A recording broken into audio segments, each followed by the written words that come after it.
एक न्यूज़पेपर की कटिंग आपको यहाँ पर दिख रही है, और साथ ही साथ 2-3 कटिंग और भी लेकर आया हूँ मैं आपके लिए। और ये वो कटिंग है जहाँ से आपको पता लगने वाला है कि मेरे भाई आपका एग्ज़ाम कब तक चलने वाला है, यानी ग्रुप डी के एग्ज़ाम किस डेट पर जाके ख़त्म होंगे, और साथ ही साथ थर्ड फेज़ कब से स्टार्ट होने वाला है, और साथ ही साथ कि कितने दिनों तक, मतलब कि अब कौन से वाले जोन हैं भाई थर्ड फेज़ में, किस किस जोन का एग्ज़ाम होने वाला है, क्योंकि 8 जोन तो यहाँ कंप्लीट हो गए फर्स्ट और सेकंड में। तो सारी चीज़ों पर बात करते हैं। तो इसमें क्या लिखा है उस पर आते हैं। उससे पहले देखो ये वाला जो आपके पास एक कटिंग आई थी थोड़े दिन पहले, एक वायरल हुई थी, जब तक आपका ये भी नहीं पता था कि 17 तारीख से ही एग्ज़ाम होंगे भी या नहीं, बट एक तरह से ये चीज़ वायरल हुई थी, और जो जो इसमें दिखाया गया था वैसे ही वैसे चीज़ें हो रही हैं। बहुत सारे स्टूडेंट से पूछा मैंने, तो मैंने पूछा भाई दो 17 तारीख से एग्ज़ाम है, बिल्कुल सही है, तो बच्चों के 17 को भी एग्ज़ाम है, 18 को भी है, 19, 20, 21 को बच्चों के एग्ज़ाम नहीं है। जितना मैंने बच्चों से पूछा उसके हिसाब से 19, 20, 21 को किसका नहीं है, फिर 22 को एग्ज़ाम है, फिर 23 को, फिर 24 को, और फिर 25 को। यानी कि ये कहीं ना कहीं एक एक्चुअल मतलब वो था, एक एक्चुअल कहीं से चीज़ जो थी किसी मतलब ऑफिस वगैरह से, जहाँ पर भी इनका ऑफिस होगा टीसीएस वगैरह का, वो पूरा एग्जाम कंडक्ट कराते हैं। तो इन्होंने ऊपर से एसएससी के भी दे रखे थे, और ये ऊपर वाले भी सही थे, तो नीचे वाले भी इन्होंने एकदम सही पैटर्न पर दे रखे थे, और किसी ने फोटो वायरल कर दी थी। यानी वहीं से हमें ये समझ जाना चाहिए था कि 25 के बाद 26 को भी एग्जाम है, यानी सेकंड फेज 26 से ही स्टार्ट हो रहा था। यानी सेकंड फेज में ही 26 के बाद 27 को शायद 28 को एग्जाम ना हो, फिर 29 को, फिर 30 को होगा। यानी कि अगर मैं देखा जाए तो अभी अगर इस चीज़ की बात करें तो कहीं ना कहीं ये चीज़ें अभी तक सही सिद्ध हुई हैं। तो अभी आपको मैं कुछ चीज़ें बताऊंगा जिसके बाद हम पता कर पाएंगे, और जो इस न्यूज़पेपर की कटिंग में है वो सारी चीज़ें फिर पढ़ते हैं। बट एक छोटी सी चीज़ जो मैं आपको बताना चाहूँगा, बट उससे पहले अगर आपको याद हो तो हमारे 3 आरआरसी जोन की अगर मैं बात करूँ, RRC east central railway, RRC south central railway और आरआरसी वेस्टर्न रेलवे, ये फर्स्ट फेज में है, यानी कि हाजीपुर, सिकंदराबाद, मुंबई, जहाँ कहीं ना कहीं 25 से 1 लाख बच्चे हैं भाई। इन तीनों जोनों में टोटल 25 लाख बच्चे जिन्होंने फॉर्म भरा है, और उनका एग्जाम फर्स्ट फेज में खत्म हो जाएगा। 25 के बाद जैसे ही मैं आगे की बात करता हूं, तो आगे की अगर मैं बात करता हूं सेकंड फेज में, जो कि आप, अच्छा पहला फेज आपका 9 दिन का चलेगा, और 26 दूसरे फेज की बात करूं तो 26 से लेकर 8 सितंबर तक चलेगा, यानी कहीं ना कहीं 14 दिन अप्रोक्स ये एग्जाम चलने वाला है सेकेंड फेज का। और इस अगले जो 14 दिन सेकंड फेज रहेगा उसके अंदर मेरे भाई कौन कौन से जोन हैं आपके, RRC north central railway Allahabad, उसके बाद RRC north western railway Jaipur, RRC south east central railway Bilaspur, RRC south eastern railway Kolkata, और RRC west eastern railway Jabalpur.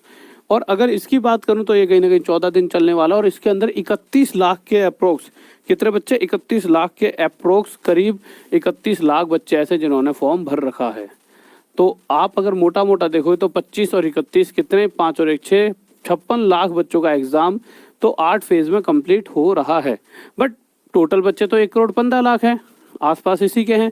तो देखा जाए तो कहीं ना कहीं 65 लाख बच्चे, और मैं कह सकता हूँ 6 5 11 1, ठीक है, 5 6 और 1 12, 121, ये कहीं ना कहीं 61 मान लो इसे, है ना, 61 लाख बच्चा और कहीं ना कहीं अप्रोक्स बचा हुआ है। अगर 61 लाख बच्चा अभी भी बचा है तो कहीं ना कहीं अगले 2 फेजेज में, मतलब कहीं ना कहीं 2 फेज दे दिए हैं, 2 फेज और लेकर ये एग्जाम खत्म करा देंगे। पहले 2 फेज में 8, अगले 2 फेज में फिर से 8 आरआरसी को उठा लेंगे। जो मेन चीज जो मुझे यहाँ पर लगी वो ये है कि 11,57,000 आवेदन मिले थे। अच्छा ये रहा 1 करोड़, मतलब टोटल 1,11,57,000 बच्चों ने फॉर्म भरे थे। अब सबसे मेन चीज, परीक्षा 17 अगस्त से लेकर 7 अक्टूबर तक चलेगी। 17 अगस्त से 7 अक्टूबर, कहीं ना कहीं आपके ये बैठ जाते हैं, एक सेकंड, टोटल दिन की तरफ 52, 52 के करीब आसपास, इसमें ऊपर नीचे हो सकता है, 52 के करीब अगर ये दिन बैठते हैं तो अगर आप देखोगे तो 23 दिन तो पहले हो गए भाई। अगर मैं देखूं तो आप अगर मोटा मोटा देखोगे तो आप एक चीज बताइए, पहले फर्स्ट फेज 9 दिन का चल रहा है भाई, फर्स्ट फेज जो है आपका वो 9 दिन का है, सेकंड वाला फेज आपका 23 दिन का है, ठीक है, 14 दिन का है। तो इन दोनों के टोटल हो गए 23 दिन, ठीक है।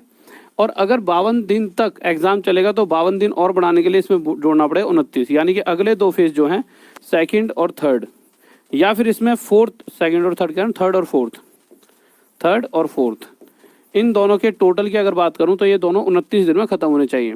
अब वो उनके ऊपर है कि अगर मेरे भाई दोनों फेजों को 29 दिन में करवाना चाहता है तो वो 2 ही फेज ले या वो 3, उनकी इच्छा है। ऐसा भी हो सकता है कि भाई, पर मेरे को लगता है 2 फेजों में आगे एग्जाम कंप्लीट हो जाएगा, यानी 29 दिन में। और आप अगर देखोगे जिस तरह से बच्चा बचा है 60 लाख, तो इन्हें जिस अगर 29 दिन में एग्ज़ाम करवाना है तो 60 लाख बच्चे को अगर एग्ज़ाम करवाना है, तो अगर आप बात करते हो 8 अगस्त तक सेकंड फेज़ ख़त्म हो रहा है, 8 अगस्त तक, जैसा कि आपको पता है सेकंड फेज़ 8 अगस्त को ख़त्म हो जाएगा, तो 8 अगस्त कह रहा हूँ, 8 सितंबर को, तो 9 सितंबर को आपका थर्ड फेज़ पक्का स्टार्ट हो जाएगा।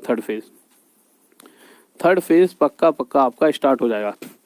और अब वो डिपेंड करता है कि थर्ड फेज़ में वो 3 जोन लेते हैं या फिर वही 5 जोन एक साथ ले लेंगे आरआरसी के, वो सारी चीज़ें अब डिपेंड करेंगी।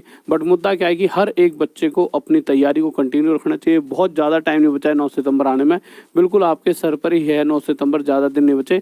और आपका एग्ज़ाम, जो कि सबसे मेन चीज़ थी कि कब ख़त्म हो जाए, तो भैया पूरा आपका एग्ज़ाम अक्टूबर में ख़त्म हो जाएगा, यानी कि 7 अक्टूबर को आपका एग्ज़ाम पूरी तरह से ख़त्म हो जाएगा।